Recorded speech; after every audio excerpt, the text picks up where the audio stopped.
Bum bum bum bum bum bum bum bum bum bum bum bum.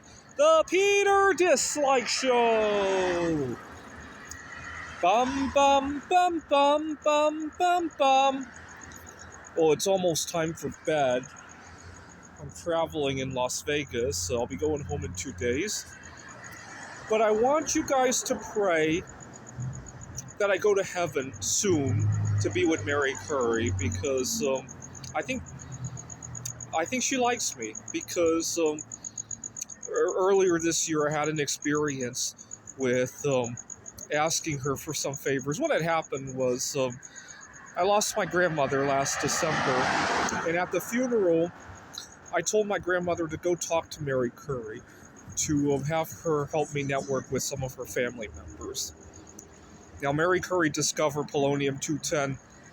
Polonium-210 is now made from bismuth, and so in my grandmother's casket, I left a small chunk of bismuth, about half a pound or so, in the casket for my grandmother to give to Marie Curie so that she could continue her experiments up there in heaven. And then my grandmother was cremated. And not long after that, a bunch of weird coincidences happened revolving around Marie Curie, her family, and some of her anniversaries. What had happened was, before I even left Taiwan, I met a girl on Bumble there, and I didn't realize it at the time, but later on I discovered that her birthday was exactly 50 years to the day of Marie Curie's ascent to heaven. And as if that wasn't enough, I came home from Taiwan, and I had a difficult time with the Bumble app here in the United States. Eventually, I started chatting with somebody in Texas. She was here in Phoenix for some kind of business trip or a meeting of some sort, and had been using Bumble while she was here. And didn't hit it big with her, but I still continued to chat with her, and she actually gave me some advice with how to go about the girl in Taiwan.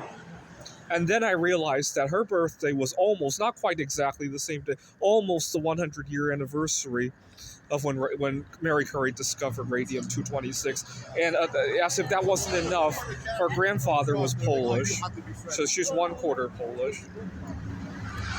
And then I went to a book club, and then I met a girl half Polish, and she likes literature. She's working on her own novel. It's kind of like a modern-day Eve Curie. And as if that wasn't bad enough, I discovered that her birthday is almost 100, not quite, but 2 months shy of it, but almost the 100-year anniversary of when Marie Curie discovered polonium-210. And she's half Polish, loves literature and all that. And as if that wasn't enough, she has some anxiety. And we were going to go out to dinner one night. She was running late and all that, and I almost gave up on that when I decided to read a little bit about Marie Curie's family, and maybe say a quick prayer. And while I was doing that, I discovered Marie Curie had a granddaughter who's still alive and very active as well. She still had a university email address, and I decided to email her, and the response was not bad, actually. And I hope to get to see her one day. And as if that wasn't enough, I wanted to impress Marie Curie's granddaughter. So I started working on a Lego build of the Palace of Culture and Science.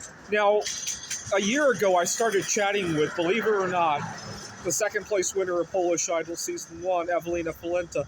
But you know what? We don't have very much in common, so things have been running out of steam. And when I asked her to vote for my Lego build, it kind of kicked things back in gear again, so that was good too.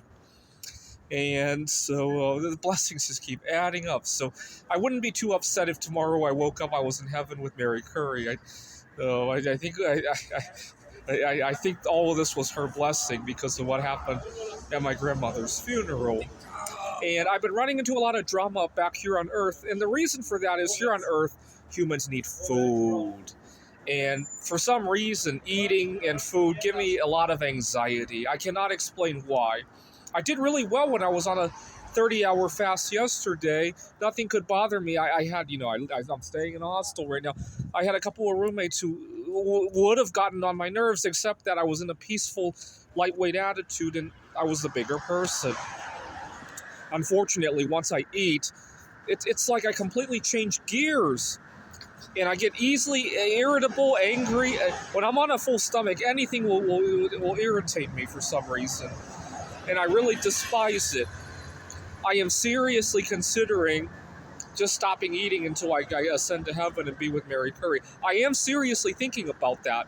I'm not joking, because I feel so lightweight. Here's the way I like to look at it, right? Given a choice between another 50, 60 years of being heavy-hearted every time I eat versus 2 months of feeling really good, I'm not sure which one is better.